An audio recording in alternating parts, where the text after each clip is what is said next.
Hello friends, welcome back to my channel. ఈరోజైతే నేను బ్యాంగన్ కా భర్తా ఈ వీడియోలో చూపిస్తున్నాను. అదేనండి, మన తెలుగులో వంకాయ పచ్చడి అంటారు కదా. కాల్చిన వంకాయ పచ్చడి ఈ విధంగా ట్రై చేయండి.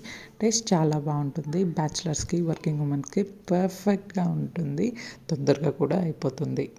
ఫస్ట్ అయితే ఒక పెద్ద సైజు వంకాయని నేను తీసుకుంటున్నాను.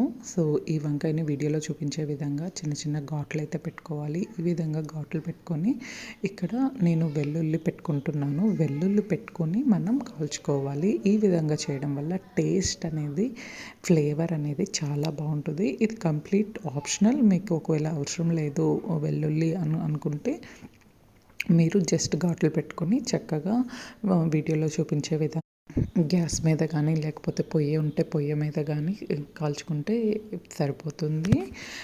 గ్యాస్ కన్నా పొయ్యి మీద కాల్చిన వంకాయ అయితే చాలా టేస్ట్ బాగుంటుంది ఫ్రెండ్స్. ఒకవేళ మీ దగ్గర పొయ్యి ఉంటే పొయ్యిలోనే కాల్చుకోండి. ఆ తర్వాత చక్కగా కాల్చుకున్న తర్వాత మనం ఏదైతే పీల్ ఉందో, కాల్చిన పార్ట్ ఉందో అది వీడియోలో చూపించే విధంగా తీసుకోవాలి. ఆ తర్వాత వంకాయలో ఏమైనా పురుగులు ఉన్నాయా ఏమైనా అని ఈ విధంగా మొత్తం ఓపెన్ చేస్తూ చూసుకోవాలి. ఏమైనా ఉంటే రిమూవ్ చేయాలి. తర్వాత ఒక ప్యాన్ పెట్టుకొని చక్కగా ఆయిల్ వేసుకోవాలి. ఆయిల్ హీట్ అయిన తర్వాత చక్కగా పోపు వేసుకుంటే సరిపోతుంది. నేను ఇక్కడ normal oil and olive oil కూడా యూజ్ చేస్తున్నాను. ఆలివ్ ఆయిల్ హెల్త్కి మంచిది కాబట్టి.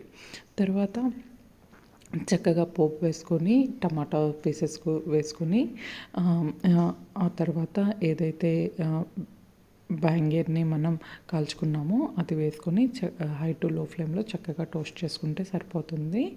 ఇంకా అంతే. కొంచెం రుచికి తగినంత సాల్ట్ వేసుకోవాలి. అంతే, మనకి బ్యాంగన్ కా భర్తా వంకాయ పచ్చడి రెడీ. ఇది చాలామంది పాలు వేసుకొని తింటారు, తర్వాత పెరుగు వేసుకొని తింటారు. సో తినేటప్పుడు పాలు అయినా పెరుగు అయినా వేసుకొని చాలామంది డిఫరెంట్ ఆప్షన్స్గా తింటారు. అయితే మీకు ఏది ఇష్టమో నాకు కమెంట్ చేయండి. And thank you for watching my video.